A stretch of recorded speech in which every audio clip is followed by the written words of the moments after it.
하늘 높은 줄 모르고 치솟는 집값 때문에 이러다 평생 내 집 하나 갖기 힘들겠다 하는 불안감 다들 느끼고 계시죠? 바로 이때 정부가 역대급이라는 말까지 나오는 아주 강력한 부동산 망치를 꺼내들었습니다. 과연 이 강력한 규제가 시장의 불길을 잡는 소방수가 될까요? 아니면 예상치 못한 부작용만 낳는 불쏘시개가 될까요? 오늘 그 속을 한번 제대로 파헤쳐 보겠습니다. 자, 오늘 이야기는 이 질문으로 시작해볼까 합니다. 정부는 도대체 왜 지금 이 시점에 이렇게까지 강력한 카드를 꺼내 들었을까요? 먼저 그 배경을 살펴보고 이 규제의 핵심 내용이 뭔지, 또 이로 인해서 웃는 사람과 우는 사람은 누구일지, 전문가들은 어떤 경고를 하고 있는지, 그리고 모두가 수도권만 쳐다볼 때 소외되는 곳은 어디인지 하나씩 따라가 보겠습니다. 모든 이야기의 시작점은 바로 여기입니다. 다시 활활 불붙기 시작한 수도권 부동산 시장. 정부가 왜 급하게 움직일 수밖에 없었는지 그 배경부터 한번 보시죠. 아마 많은 분들이 마음속으로 되뇌고 있을 바로 이 질문, 이 불안감이야말로 이번 대책의 출발점이라고 할 수 있겠습니다. 불과 한 달 전이었어요. 정부는 공급을 늘리겠다는 카드를 꺼냈습니다. 그런데 시장의 불길이 잡히기는커녕 오히려 더 타오르기 시작한 거죠. 거래량이 늘고 혹시나 하는 마음에 뛰어드는 투기 시효까지 몰리면서 상황은 더 안 좋아졌습니다. 결국 정부는 한 달 만에 공급이 아닌 수요를 꽁꽁 묶는 훨씬 더 강력한 규제 망치를 꺼내둘 수밖에 없는 상황에 몰린 겁니다. 자, 그렇다면 역대급이라는 평가까지 받는 이번 규제. 대체 그 내용이 뭐길래 이렇게까지 시장이 술렁이는 걸까요? 정부가 꺼내든 초강력 규제 망치, 그 속을 하나하나 뜯어보겠습니다.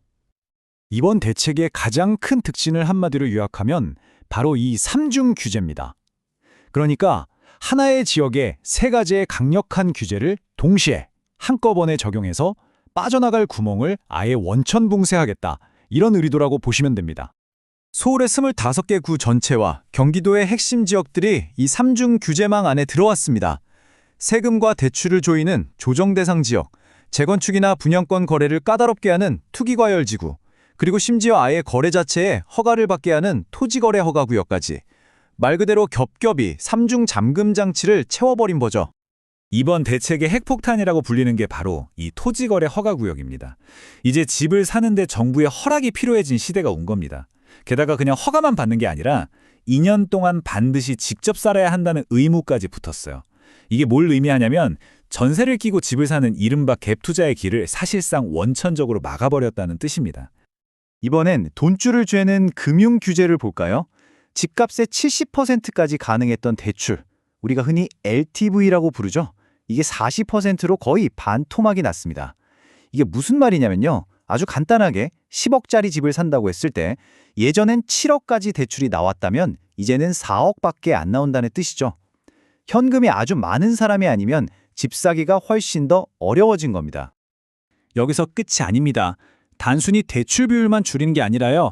집값이 비쌀수록 대출받을 수 있는 총액 자체를 더 크게 깎는 계단식 규제까지 도입했습니다.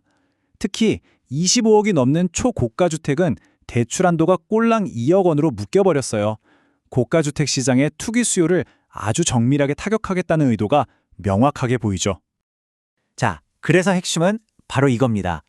이렇게 복잡하고 강력한 규제들이 집을 사거나 전세를 구하려는 우리 같은 보통 사람들에게는 대체 어떤 영향을 미치게 될까요? 누가 웃고 누가 울게 될까요?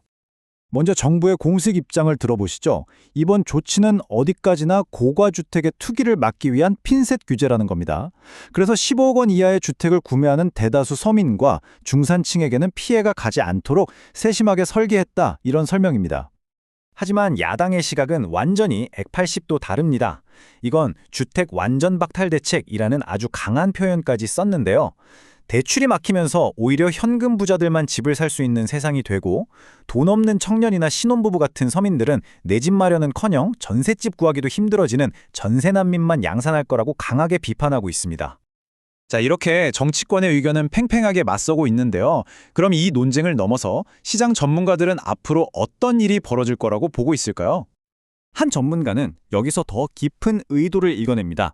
이건 단순히 가격을 잡는 걸 넘어서 이제 부동산으로 돈 벌 생각은 아예 하지 마라 라는 정부의 아주 강력한 정책 신호라는 분석이죠. 그 결과는 어떨까요?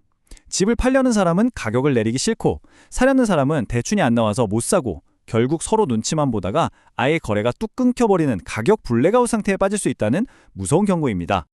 실제로 시장에서는 이번 대책이 과거 정말 강력한 규제로 평가받았던 이전 정부 시절보다도 훨씬 더 전방위적이고 강력하다, 이런 평가가 지배적입니다.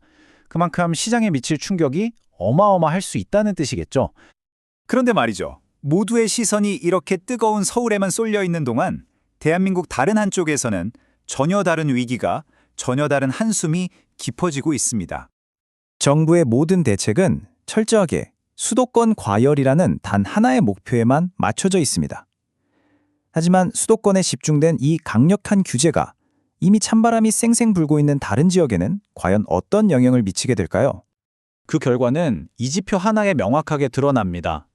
놀랍게도 규제가 쏟아진 경기도의 시장 기대감은 오히려 올랐어요. 반면에 이미 미분양 때문에 힘든 대구나 광주 같은 지방의 전망은 더 캄캄해졌습니다. 수도권으로의 쏠림 현상, 즉 양극화가 더 심해지는 역효과가 나타나고 있는 겁니다. 그러니까 지방에선 이런 절박한 목소리가 나올 수밖에 없는 거죠. 수도권을 잡겠다고 휘두른 규제 망치가 이미 꽁꽁 얼어붙은 지방시장에는 치명타가 될 수 있다는 겁니다. 지금은 지방 소멸을 걱정해야 할 때라면서 수도권과는 전혀 다른 맞춤형 처방이 시급하다는 주장입니다. 뜨거운 수도권을 식히기 위한 강력한 망치. 하지만 그 망치가 이미 얼어붙은 지방시장까지 내리치고 있습니다. 과연 하나의 시장에 내려진 이 극단적인 두 개의 처방전은 대한민국 부동산을 안정으로 이끌게 될까요? 아니면 더 깊은 불균형의 늪으로 빠뜨리게 될까요? 여러분은 어떻게 생각하십니까?